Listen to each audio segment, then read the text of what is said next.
Unajua kuna joke ya kubang na kugonga inaendanga hivi. Knock knock. Who's there? Bang Engonga.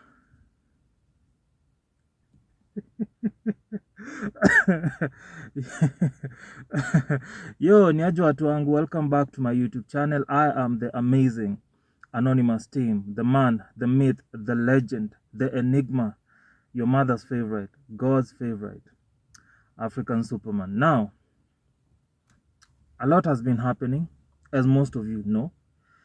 And but after before we get into what has been happening, let me just talk about an observation that I've just made or realized this morning. So I've just realized that good people want to do bad things, but they need validation from their mentors, the people they look up to and consider good, so that they can have an excuse for their wickedness.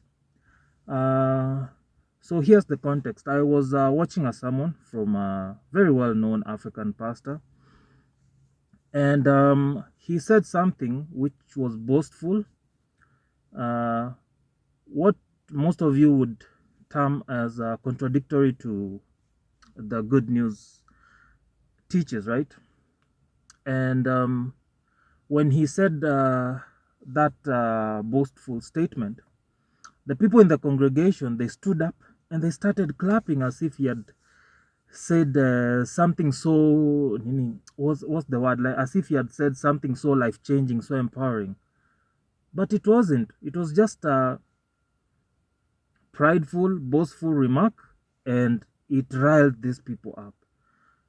And then I just realized that Christians want to do bad things. They want to fornicate, they want to drink, okay, I'm not saying drinking is bad. Neither am I saying that having sex is bad. Fornication is bad. Addiction to alcohol is bad. Insulting people is bad. Being boastful and being proud is bad. It's what the Bible technically teaches against, to understand. But sometimes you wonder why. I'm not saying that this particular pastor was a charlatan, but you wonder why most African women and some men are brainwashed by these charlatans. It's because they are wolves in sheep's clothing, you understand? They come presenting this well-dressed message, but in real sense they don't practice what they preach, for the lack of a better word. So the moment and the people are hypocrites in nature. People want to be perceived as good, whereas they are not necessarily good, you understand? So when these pastors, they give them that leeway kadogo, that small leeway, to act bad, to act boastful, to be proud, they suck up to it. Get manze, it's, I don't know how to explain it, bana. I don't know how to explain it, but I hope you motherfuckers understand. I hope you motherfuckers understand. Anyway, let's go to the first agenda. Sahii niko na mpaka, I even have a notebook bana. So let's see. All right. So we're discussing pickup ya Pose na Dyana codes.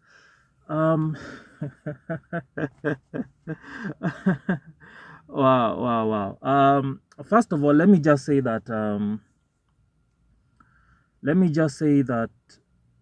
it's been proven. Time has proven that rappers are the best songwriters. If you look at people like Drake, whenever they transition to singing, the pen game is always top notch, bana, out of this world. You know why? Because this person is a rapper first. This person was a poet first. Poets, rappers just have a way with words. You understand? Look at Nyashinsky, bruh. There's a song by Nyashinsky that I absolutely love, and I always play in my car. Even mostly kwanza in the nights when I'm doing those therapeutic night drives. There's this song called Be Good to Me by Nyashinsky, and I like playing that song, especially in my car during the night. Bro, unajua night drives are very therapeutic, and you need good songs. And Be Good to Me by Nyashinsky is one of those dope songs, bro. The writing, the arrangement, bro, it's like, how can I say, bana? It's a very, very simple but complicated song, and complicated in a good way.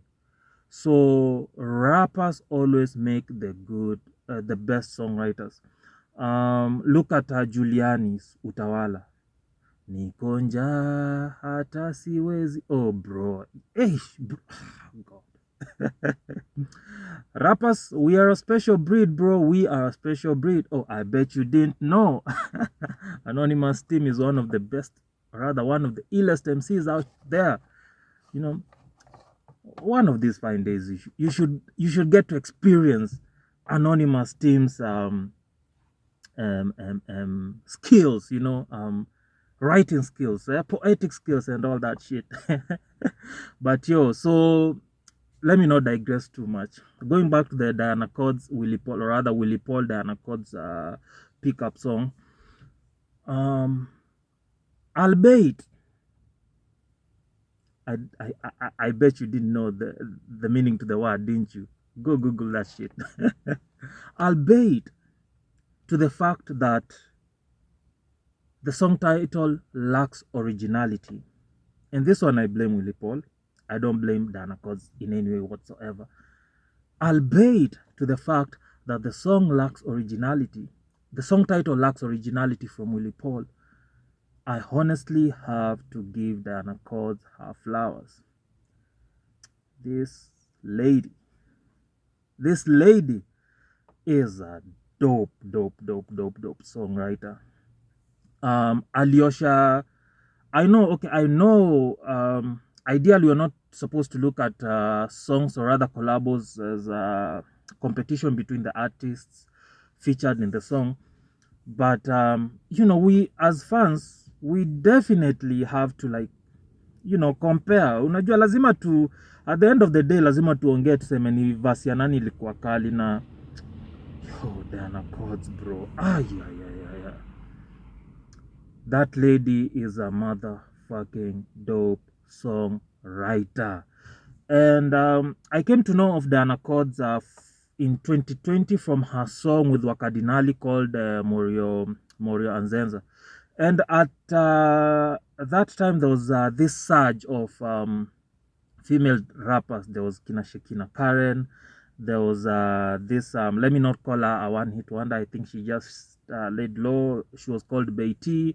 And Beiti had this song, ilikuwa imehit. I wonder why ilikuwa imehit. For me, that song was trash. For the lack of a better word, as an artist myself, I don't like to demean other artists' work of art, so let me not delete. You know what? Delete. Her song was not trash, but to me it was not necessarily that good. Okay, but alikuwa amehit at the time. There was so many female. There was a surge of so many female artists, rappers to be precise. But for me, I have a keen eye on talent. And Dyana Chords, the moment I saw Dyana Chords rap on the Wakadinali song Morio Anzenza, I knew, this lady is dope. This lady is going places. Then there's this song she did with Benzema. She actually calls herself the female Benzema. So there's this song that she actually did with Benzema from Uchungulo family. It was a very raunchy song, but regardless, her writing prowess was expressed very well in that particular song. Then there's I think it's a mixtape, if I'm not wrong. There's this mixtape she does of songs. What's the name of these songs? I forget. There's this particular one that trended on TikTok for quite a while. You know, she says something like neza lamba nini, you know what she can lamba. And then Siwasaida comes in and like, nirombose kama wewe, usinirombose kama wewe, something like that, something to that regard. Speaking of rappers being dope songwriters, look at nani anitango Boy, the guy who sang the hook at on our Cardinalis nini Geri Nengi. That guy is dope. There's this song he did with Munga, Blow Me Kiss. Bro, as to why Blow Me Kisses has never been submitted to the Grammy Awards, I don't understand, bro. But yo, you need to put some motherfucking respect to these Kenyan rappers. These Kenyan rappers are fucking dope songwriters, and I think it's high time that the Kenyan singers start contracting the services of Kenyan rappers when it comes to songwriting. Bro, Kenyan singers are not good songwriters. We have good singers. Nani, there's this guy called Ujama mimba kifo cha mende. Anitangwa nani? Dyana is a good singer. There's this song they've done with nani? Hakasamba Lukale called it's a Luya song. TTT. Oh bro, dope song. But and I'm not saying that Dyana is not a good writer. Dyana has some songs that he's done in the past that he's written pretty well. But this Kifo cha Mende song just doesn't do it for me, bro. I don't know why, unaona. Kuna songs zingine Kenyan artists hufanya mpaka zinakuwa redundant. Because you know, sexual innuendos. I'm pretty sure you motherfuckers didn't know what innuendo is, did you? Go Google that shit. Yeah, so putting in suggesting sexual innuendos in your song is old. You know, it's the oldest trick in the book, and honestly, it just doesn't do it for people like myself, you know, the millennials. I'm pretty sure Munga can write a dope song for someone like Dyana. I'm pretty sure Dyana can write a dope song for someone like Dyana. I'm pretty sure Boy can write a dope song for someone like Dyana, and Dyana will deliver it proper. It's high time we redefine the meaning of collaboration in this country. Collaboration is not just necessarily two artists coming together to do a song. No. Naweza kam ni kuandikia song wewe uimbe. Kama wewe ni mwimbaji mzuri na mimi tuseme sina hiyo sauti ya kuimba, but mimi ni songwriter mdope sana. Nikiandika song na prefer kuirap badala ya kuimba juu sina hiyo sauti ya kuimba. And you're a good singer. Let's collaborate. Let me write you a dope song. You go sing that shit. Now on the music industry ya Kenya can grow, bro. So yeah, so I digressed again. But let me just go back to the main point. Dyana Chords is a dope songwriter. And my advice to Dyana Chords would be like try sasa, just try kidogo leaning towards that side of your singing kidogo. I'd like to see 3 more songs, or rather 3 more releases from her where she's singing and not necessarily rapping. And then we see how it works. Alafu she can sasa, maybe after that she can bring back your style, yeah, rapping and singing. Yeah, rather she can just play with it. She's still young, you know. She has room for growth, but manze, Dyana Chords is the best. But I think bro, I think we have a potential international artist in Dyana Chords, manze. And yeah. So big up then. Go back to the pickup.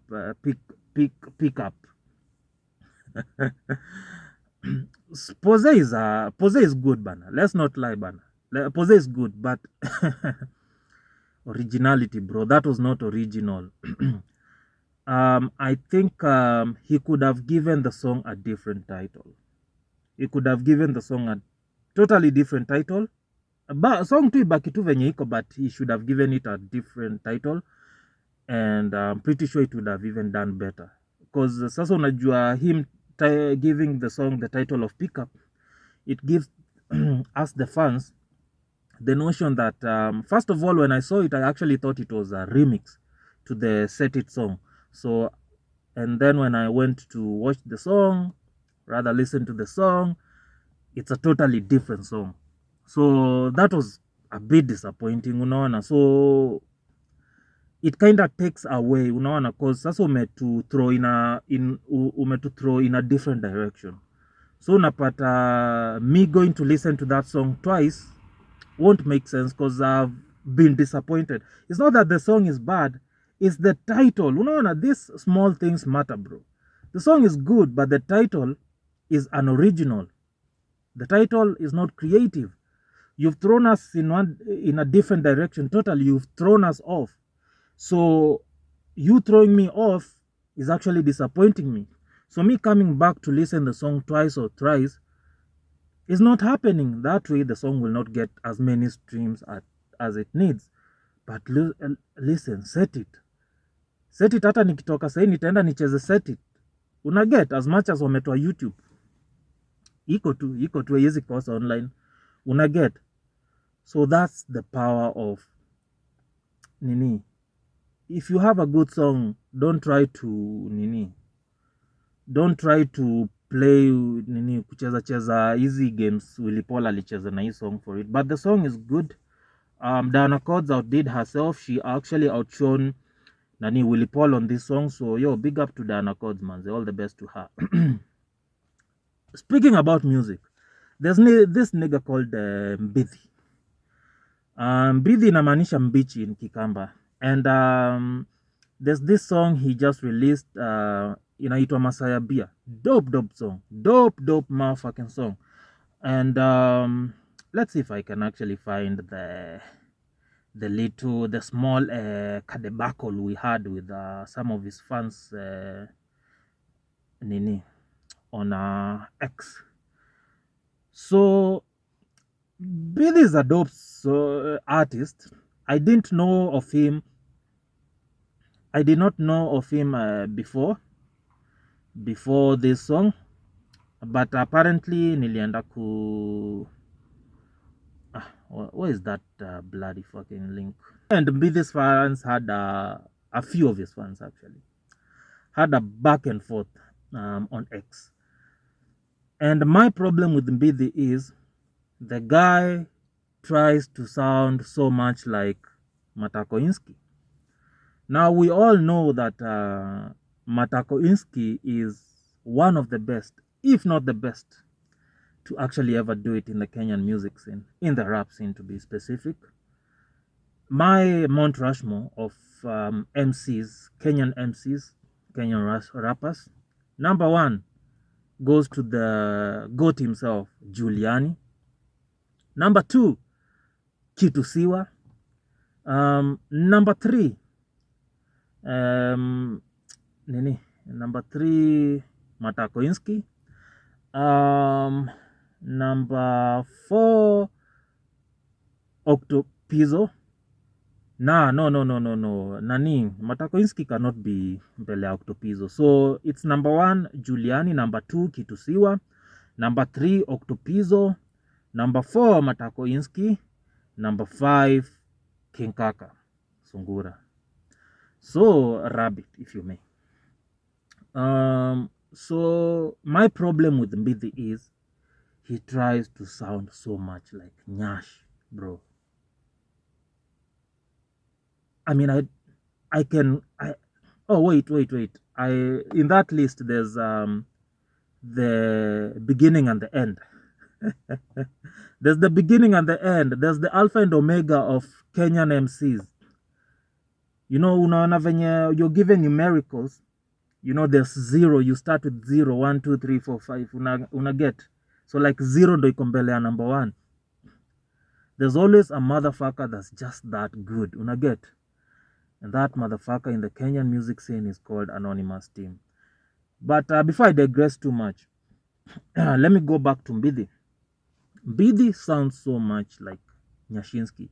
And the Mbidhi is good, but originality is really, really, really important. So I'm not going to to talk about Mbidi that much. Because I tried sasa, after I saw Masaya B, I tried to Google him kiasi nimeona he's done a few collaborations here and there. But he doesn't necessarily stand out. Unajua, when we already have an original, we cannot have a copy and paste. So my advice to Mbidi, you're good. You're really, really good. You know, somebody said that I'm giving him backhanded compliments. No, just being honest with him. You're really, really good, but you're not original. Try to stop sounding like Matakoinski, and then sasa, you'll stand out. You'll stand out. That's just my advice to Mbidi. Nothing much about Mbidi. Let's proceed. Jamaa. Oh, okay. Okay, so let's see. Safaricom. Let's see. Yeah, so Safaricom has been scamming people. Safaricom has been selling people's information to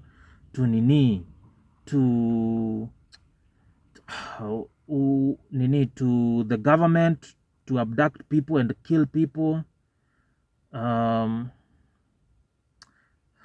Safaricom has been telling us it has tripled our internet speeds, but hizo internet speeds as it feel different. Like right now, yes, we are paying 2,999 for what we for 15 Mbps. Initially, it was 10 Mbps, and before that, it was 5 Mbps.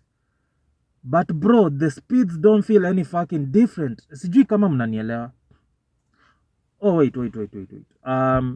When it was during the corona period, actually, ulikuwa unalipia 5 Mbps and shit, alafu, let me just pause this motherfucker before we start.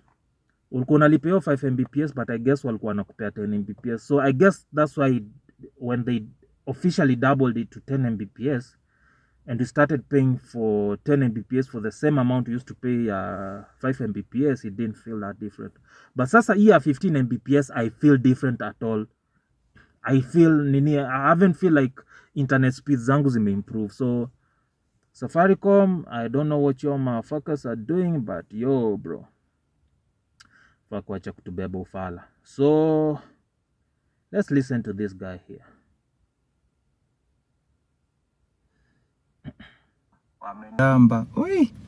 Hey. So this is how it started. Nimekuwa na ile line yangu ya Safaricom for almost more than 10 years. Nimekuwa naitumianga like throughout all these years, haijaikuwa na issue yoyote.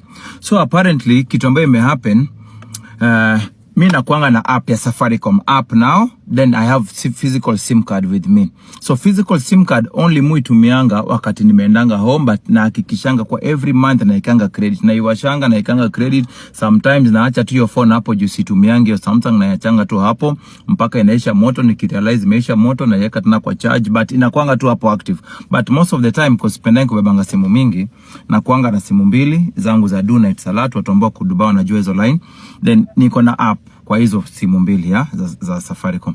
So it happens kuwa mimi nafulizanga saa ingine kameumana kimefika mwisho hapo na kufulizanga. Mimi nakuanga na inaitwa nini, M-Pesa limit kitu around 12,000. So nikachukua hiyo 12,000 yote like 2 weeks ago. Kuna issue ilikuwa nao uko na madeni, sikuwa nataka kuvuruta kutoka kwa bank tena, sijui nini process mingi, nikamfulizia hiyo do yana zenzi ilikuwa nazo. So ikahappen kuwa nimepata do like 5. Okay, umsa anaongea sana. Let's just try to forward this shit and see if we can get to the point where he says Safaricom.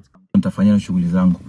Then 2 days ago kwa mkia jana, sasa kuna do ilikuwa nitumia madhe, nika transfer 70k kutoka kwa bank nikatuma tena kwa M-Pesa. So kutuma kwa M-Pesa this 70k kwa sababu uko nitume like 80 something k shughuli tu za home.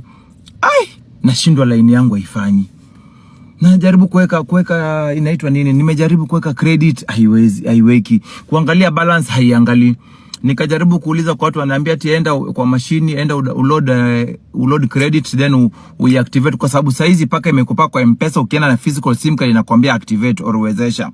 So unashindwa nini ambayo imehappen ile line yangu. Hasa nikaamua kupigia watu wa Safaricom.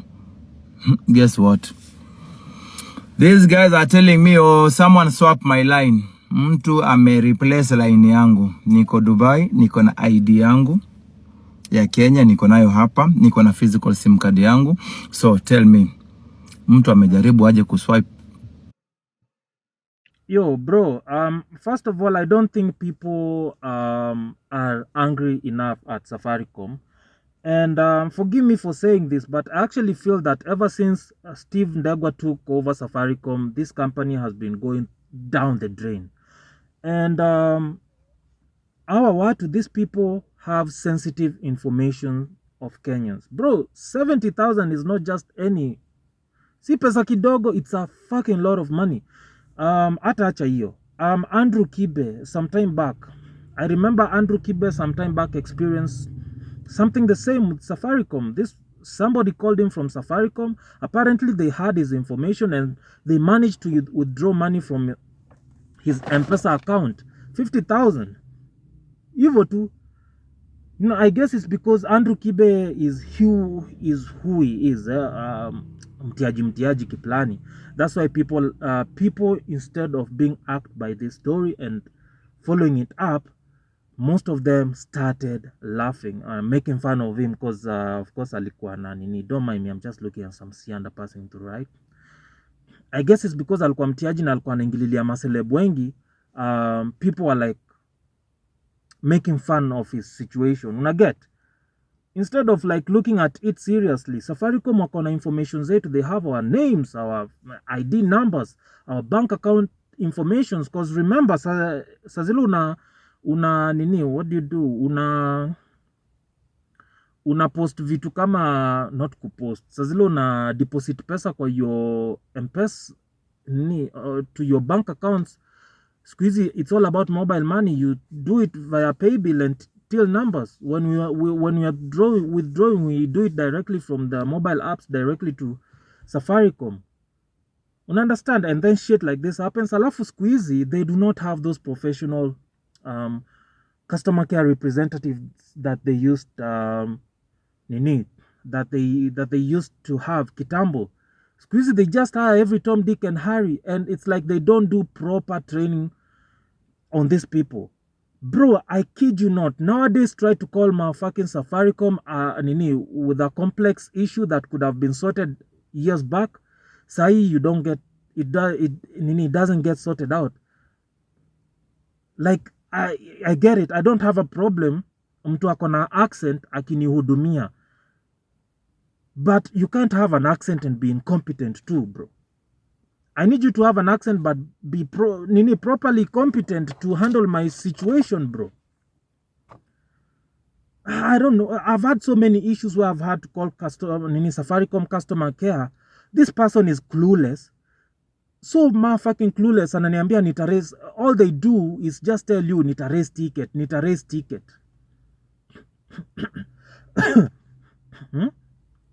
All they do is tell you nita raise ticket. And then when you dig further through the rabbit hole, all they just say is pole. Fuck, bro. Safaricom, you need to do better. And actually someone online on Safaricom was trending over Historia giving information to the government where government was doing abductions and killing people when fuck it. Now that I've lost my motherfucking train of thought. Luckily. Imerudi. So yeah. Thank God I'm intelligent. So someone actually said on X that if there was a time for Airtel to take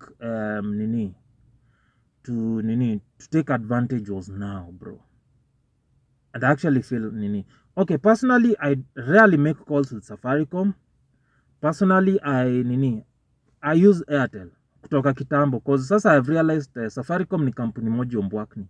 But pia Airtel, you guys need to raise your socks up. Kama kuna time ya kutake advantage ni sahi. To run this motherfucking company called Safaricom out of business. But that are not necessarily run Safaricom out of business. I just think it's the money, it's the leadership. The leadership, Safaricom's leadership has been compromised. There's no ifs about it, bro. Safaricom's leadership has been compromised. say what you say, but these people are in bed. The leadership is in bed with the government. I don't want to mention names here, Juu sina lawyer, mse. Sina lawyer. But you get this. The leadership is in bed with the government, and we are motherfucking fucked, bro. Hey, bro, if this doesn't piss you off, then I don't know what will, bro. I honestly don't. Let's move on. Right. So Nanin, Obinna and Mwafreeka have been doing the Lord's work out in the streets. Most especially the atheist himself, Mwafreeka, bro. Mwafreeka has been doing a lot of civic education on his Ikonini channel, and to give it up to Mwafreeka, manze. I think this is what most I would expect from most podcasts. You need to do as much civic education as you can. Remember, mainstream media is practically dead right now. Young people are listening to podcasts, and if in this podcast you can actually encourage your listeners to go out and vote as early as now, to come out in huge numbers and vote out Ruto on in 2027, even better. I have no doubt that there will be a huge voter turnout coming this 2027. But we all know where majority of the boomers and the older millennials votes are going to, because these motherfuckers are tribal as fuck and ignorant. Unajua, for you to be tribal, you really need to be like super ignorant. And most of the boomers and the older millennials are super ignorant. Ruto too will come in the year 2027 na uongo zake, na atawaingiza tu box the same way aliwaingiza box hii 2022 akampigia kura. So I guess the elections will mostly be determined by the young people. There are other bigger YouTubers out here with huge numbers, with huge subscribers, with youth from youth from what we call, should I say, marginalized places who listen to them, youth from the villages. Hata nitasemaje, unajua there's like the cool unajua the cool kids, yeah, of course the cool kids listen to people, to nini podcast like the Mic Check podcast, the Sandwich podcast, hizo ma Init podcast, and hizo au ni ma cool kids ama the cool Gen Zs. Then sisi the cool millennials, or rather the younger millennials, we listen to podcasts like Mwafreeka's podcast Ikonini. We listen to podcasts like Jagero Dialogues with Jagero podcast. So nini nitasemaje, kila podcast iko na audience wake. Then Lynn Ngugi actually used to have like nitasemaje, Lynn Ngugi used to like attract all types of all types of audiences on her YouTube channel, up until people realized that she's, you know, huge on pushing this bullshit feminist agenda. Mpaka sasa she lost like a huge chunk of her fan base, but she still has a considerable reasonable fan base or audience that listens to her, and she's also doing the Lord's work out in the street. So actually it's Obinna, Mwafreeka, and Lynn Ngugi. So big up to Lynn Ngugi for that as well. Actually saindo ameanza ku reattract some of the audiences that used the audiences that used to listen to the audience rather that used to listen to her, people like me, cool people like me, because of the Lord's work that she's doing, the civic education that she's doing. And with Obinna, you know, Obinna is actually doing it in a very interesting way. Obinna actually invites people from Jacaranda. Wanakam wana inject. Obinna doesn't necessarily need to say shit. Wanakam wase wana inject, and that in that way they are doing the Lord's work. They are doing great civic education out here. And I think it's also high time Mr. Anonymous team, the man, the myth, the legend, the enigma, the amazing African Superman starts doing that shit as well. But what do I say? It's exactly what I'm doing. It's exactly what I'm doing here. So, you know, when you see things on X like people like Aoko being abducted for free speech, people like Hanifa being chased down in Kilifi by this lady calling herself Amina Mnyazi of civic education in Kilifi, then you just get pissed off bana. Mi nakwambia, mi naonaga naweza patana na politician mwingie tu mablo zingine mbaya sana, because it doesn't make sense. How do you send goons after a Kenyan citizen who is practicing her legal rights, her civic rights, her constitutional rights? This thing pisses me off, bro. Yo, come 2027, we need to vote out the tyrant, the dictator, William Ruto out of power. And one thing I disagree with Mwafreeka is when he says we should just put in anybody. Okay, anybody against Ruto is worth a try, because at least we've seen Ruto in power and Ruto is trash in power. However, I think if we could rile up, personally I feel if we could rile up behind someone like Okiya Omtatah, because Okiya Omtatah has a proven track record, or rather a proven history of fighting for, you know, our rights and freedoms, right? And I'd rather we rile up behind someone like that as opposed to someone like Kalonzo. Yes, I do understand that you cannot compare someone in power as president to when they were in power as MP. Kalonzo has done shit, totally nothing for his Sekuru constituency when he was MP. But you never know, as president he could be different. Mwafreeka actually gave an argument of Mwai Kibaki. Mwai Kibaki was a useless family man, never gave shit about his family, practically did close to nothing for his constituency. But when he became president, he did a whole lot of shit. Only shit I disagree with him is that the fact that this motherfucker lost the 2000 elections, refused to concede, and caused a lot of people losing their lives. You know, there's no excuse for bloodshed in a country. As much as people say in leadership, you have to have blood on your hands. That's just the African narrative. The stupid backward African narrative. USA ni watu unaonanga leader kona blood on his hands, especially when it comes to his people. Fuck no, man. They don't give us that BS. So my pick would be Okiya Omtatah. But if Okiya Omtatah does not have the pull and all that shit, then maybe Kalonzo would do. Yeah, maybe Kalonzo would do, I guess. So yeah, so this was actually just what do you call it? Me giving Obinna. This is just me giving Obinna, Lynn Ngugi, and Mwafreeka their flowers. You guys are doing a motherfucking great job with the civic education you're doing on your channels. Keep it up.